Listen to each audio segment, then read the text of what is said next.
অনেকক্ষণ ধরে চাচাকে দেখছি বৃষ্টিতে ভিজতেছে। চাচার কাছে মনে হয় বৃষ্টির পোশাক নেই। চাচার সাথে গিয়ে কথা বলি। কি খবর চাচা, বৃষ্টিতে ভিজছেন কেন? বৃষ্টির পোশাক নেই? না বাবা, বৃষ্টির পোশাক নেই। ভালো আছেন?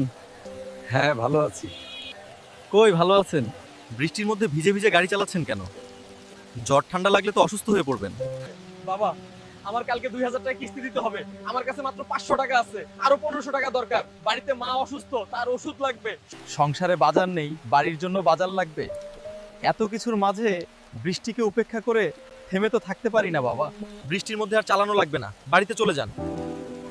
ঝড় বৃষ্টি হলেও তার মধ্যেই আমার গাড়ি চালাতে হবে। আচ্ছা, তাহলে আপনি এখানে 5 মিনিট অপেক্ষা করেন, আমি আসতেছি। হ্যাঁ, ঠিক আছে, ঠিক আছে।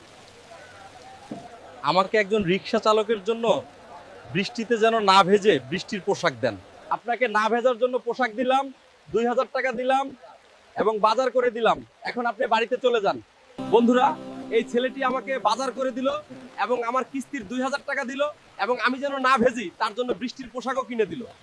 বন্ধুরা, তোমরা দয়া করে ভিডিওটি শেয়ার করে দাও।